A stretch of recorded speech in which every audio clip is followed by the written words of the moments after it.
Very good morning to all, it's Postbag. Now these are supposedly surface mount storage boxes, but these ones are pretty big for surface mount components, and I use them for through-hole resistors because they fit nearly perfectly. So I bought 10 of these because they sell them in 10, so I'm just going to keep buying 10 as and when I need new resistor storage. Here's one that I've already got, and I've started marking up with little labels. The 1 kilo ohm seems to be very full. Let's have a closer look in there. So you can see here how they fit near perfectly. I cut them into pairs still on their bands, and yeah, they fit across there almost perfectly. There's a little cutout there which is for the little clippy thing so that they all clip together. I'll show you my existing set. So I have this metal filing cabinet which has these A4 paper sized drawers, and you can see that these things fit in here quite well. Now you can clip them together side by side, but actually I find that it's easier just to lift one of these trays out and take it to where I'm working, or just flip the lid in here. Here's another one of the trays. You can see this is going to be for the second set of resistors. So I can fit 33 of these boxes in a tray. So let's get the second tray.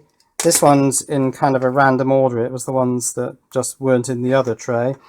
And so yes, I don't really want these things clipped side by side like that. So let's unclip them. Oh, I can't remember which way they slide now. They slide that way.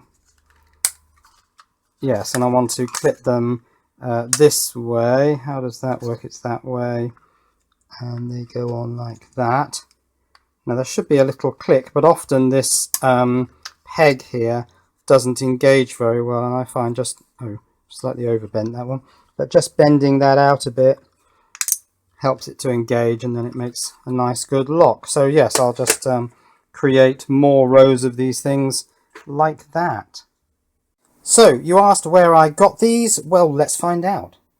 So here they are on eBay, and they are 10 pieces SMT SMD kit lab chip component screw storage box case.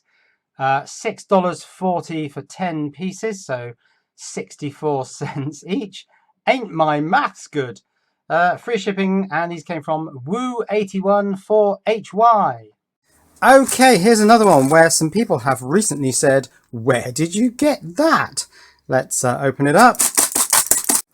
And it's 2 sets of these, which are these prototyping boards laid out very much in the style of a breadboard. There's 10 in a bag. Let's have a closer look. So here's the track pattern underneath. We've got a row of 5, which is fairly typical of a breadboard. Let's bring in a breadboard. Yeah, row of 5. This particular breadboard has these snap-on power rails. So yes, you get 2 rails outside of those 5. But on this proto board, you also get 2 rails running between the strips on here. So on a breadboard, you don't tend to get anything down in that gap, just a slot. But on here, you've got 2 extra rows. So actually, it does help to improve your layout. I found that I've been able to move chips closer together using this because I haven't had to put a sort of fake ground running across. Up one end, you've got a little 2-row matrix pad set, which I found very useful for potentiometers on the vocoder boards. I'll bring those in a moment. There's a hole there which can be drilled for a mounting hole. There aren't many places to put a mounting hole. It's really quite tight to the edge on these. I've noticed that these ones aren't all perfect. There are a few like that where the holes have obviously been drilled by a blunt drill. Yeah, and this one where they're all looking a bit sort of off colour, certainly off centre. They've drilled the holes well off centre from where they should have been drilled. So they're not all perfect, but they're probably good enough. So I'm using these to build my vocoder filter boards, and when I've got all 14, actually I'll probably only build 12 because the filter up here, which is a high pass, is a different layout to the bandpass filters that run all through the middle. This one down here, number 1, is a low pass, so I may leave those outer two, and then I'll fit these little LED bar graphs to all of these, and we'll have a fantastic spectrum analyzer.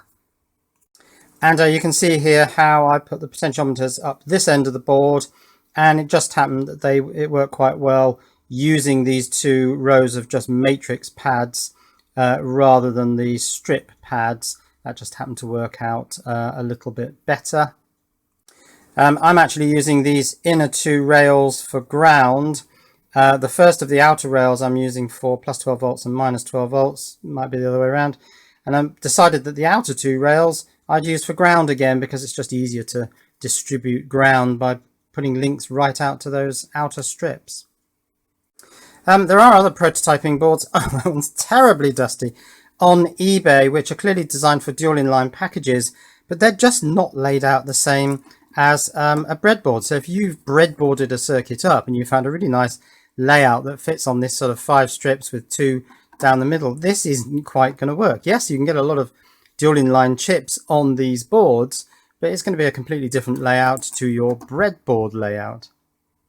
And on eBay, these are 10 times DIY prototype paper, so SRBP, resin bonded paper, PCB experiment board, Bakelite, well not quite, circuit board, 4.8 centimeters by 13.3 centimeters, $5.80 for 10 of these boards, free shipping, and these ones came from Aki City 2009. Right, a couple more items. This one could be quite interesting. Let's take a look. Yeah, these blocks. Right, so it seems I've got 5 of these. They are terminal block screw down terminal blocks. Not sure quite how to describe them. But they also come with these, a red and a black 5-way sort of spade connector, which slides in on one side and thus provides what is effectively a commoning block. There's a metal strip that runs right across, I believe. Let's have a closer look. Yeah, so if I take a couple of these screws out, I think I can probably slide that metal strip out. So yes, it's a continuous metal strip, links one side to the other side, 5 separate ones of course. But if you put one of these commoning blocks on, either the black or the red, you can create on the other side 5 terminals all effectively connected together. Supposedly rated at 600 volts, 15 amps. I think 15 amps is probably okay. 600 volts, I'm not so sure about. I mean, you have to judge for yourself whether that separation is adequate for 600 volts of potential difference. But these are fairly thick, so I think in terms of the current, 15 amps seems quite reasonable. And once you've made your connections, you can snap this cover on the top. It looks like it's just a push snap fit, and it did take a little bit of coaxing with a screwdriver to get it off again. So why did I buy these? Well, I was playing around with Dacian's SBMS the other day, because I'm planning to have another play with this. And I forgot that all these terminals here are actually positives. I saw these positive signs, but I interpreted them as meaning positive on this side and negative on this side. Totally forgot that you're supposed to common all the negatives completely separate to this. So I connected my PV. Well, that wasn't a major problem. These are shorted together. It was only a small panel. Then I connected the supercapacitor bank across these battery terminals.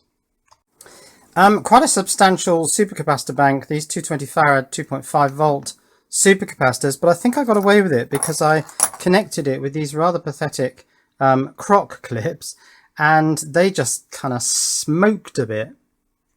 What surprised me is that there was no spark. I didn't get any sort of spark. It just connected with no drama, and then just a bit of smoke came out.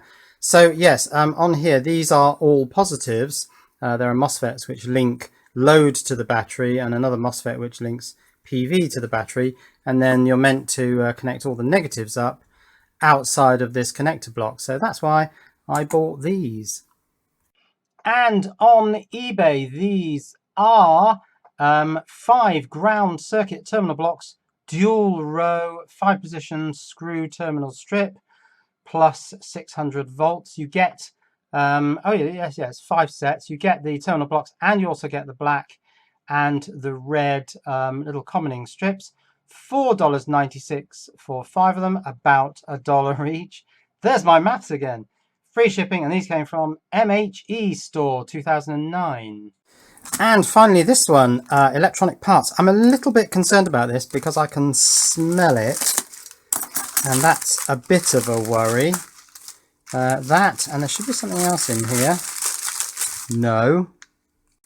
Right, we've got that, and that, and that. Now, these are glue pens. Let's get one out. So if I take the cap off, there's a little cover over a nozzle, and it's very syringe-like. It's quite a small nozzle. Then you squeeze this black plastic receptacle, and the glue squirts out. Now, interesting, the last time I bought one of these, it looked like this. So I think it's the same if you take that bit off.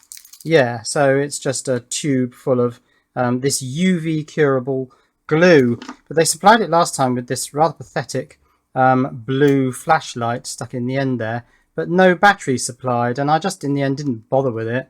And in fact, UV I think works better than blue. There's more energy in it for a start, and I've got quite a powerful UV torch, so that's what I use. Now, interestingly, the old one has started to leak. I don't know whether it's all the heat we've been having recently. So yeah, there's some of the glue. I'm just going to check whether it's still liquid. Yes, that's still liquid, but I can probably turn that solid relatively quickly with this UV torch. I'm not entirely sure where this came from. It just says Convoy on it, but it's definitely UV. It looks purple to the camera. Just give it a blast of that. What I found is that when you point this at the glue, under the UV light, the glue appears to go quite cloudy. I suppose I shouldn't have that blasting on my fingers, really. But 5 or 10 seconds of that, and it should go completely rock hard. Let's try it. Yes, that's actually gone totally rock hard. I can't move that now with the cocktail stick. If you see a slight smear, it's probably the stuff that was on the end of the cocktail stick. But yeah, that's gone completely hard. I really like this UV curing glue. Now, I was thinking of using this for gluing down surface mount components onto these boards. The glue, of course, stays liquid until you expose it to a significant amount of UV. So you'd have plenty of time to sort of maneuver the chip around the pads. The question is, if I use reflow, is the glue going to have a problem with the high temperature? The other problem I've got is that these chips are actually too wide for the boards, because the boards are designed for the, I think it's the JEDEC one, and these are the EIAJ or something like that, which are the wider ones. So yeah, I may use it, I may not. The other issue is, of course, whether UV will actually go through the board. It looks like the light will travel through that board, but does it still have significant energy to trigger the glue underneath the chip? Who knows? Right, the other thing in this package is these. These are little 10-pin IDC sockets, or are they plugs? I can't remember. I'm sure I once read years ago that if the metallic contact is a pin, then this is male. So that would connect to this, which you might think of as a plug, but because the actual metallic part is the female part, then this is the female. I don't know whether that's true, but anyway, these are 10-pin IDC sockets, insulation displacement. Of course, that's not got much to do with this bit. The insulation displacement takes place in here, where there are little quite sharp prongs which cut in through the insulation of these wires. So you don't strip these wires back, you simply place it in here, press the whole thing together in a vise, and the little cutters cut through the insulation and then make contact with the wire inside. So yes, these I bought to interface with this, and this is all intended for my electric bike. battery, because the balance connector on the electric bike is one of these, as you would use, because this is the standard connector for balance charging. This is a 9-way connector for an 8-cell battery. I wanted to switch to this, because I can put this through the hole in the side of the battery box, run this long ribbon cable to all the various points on the battery, because the battery is quite big. It's this big, with connections on this side and connections on this side. So the wires will go in and run off in all different directions. This was a bodge, because I had to connect wires to this fairly short lead and run it to all the points in the battery. So I want to switch to that. Then I'm going to make up a very short adapter. So I plug that onto there, have a short little adapter, only a couple of inches long, which converts the IDC 2-row 10-pin connector into this single row 9-pin connector. Now that will also mean that the bike battery becomes SBMS compatible, because this plug, if indeed that is a plug, fits into there on the SBMS. I'll have an option of using the SBMS or adapting it with my little adapter, which will convert it to a standard what are these, JST connector for balance charging, and then I can plug it into pretty much any balance charger. And on eBay, the glue pens are these Super Power 5-second fix UV light repair tool glue refill. I don't know about refill. Liquid plastic welding. 99 cents for how many? One, I think. I think I bought 2. Free shipping. These came from Alice 110, 1983. You can see actually further down, people are still selling the ones with the noddy little torch on the end. But if they're not going to ship the batteries, it's more trouble than it's worth. And really, it's much easier to use a high power UV torch, because it's going to cure more quickly and more effectively, I would say. And the connectors, of course, were in the same package, so the same seller. These are 10 pieces, 2.54 millimeters, 10-pin 2x5 double row, straight male shrouded header IDC insulation displacement connector socket, 10 pieces for 99 cents. Free shipping, same seller. And so these are today's Postbag items. Now, huge thanks to JLC PCB, who are sponsoring my videos. Also, a huge thanks to Patreon supporters. If you would like to become a Patreon supporter, then you can click this link here. Another couple of videos up here if you want to watch more of my stuff. And click here if you're not subscribed and would like to be subscribed to my channel. Cheerio.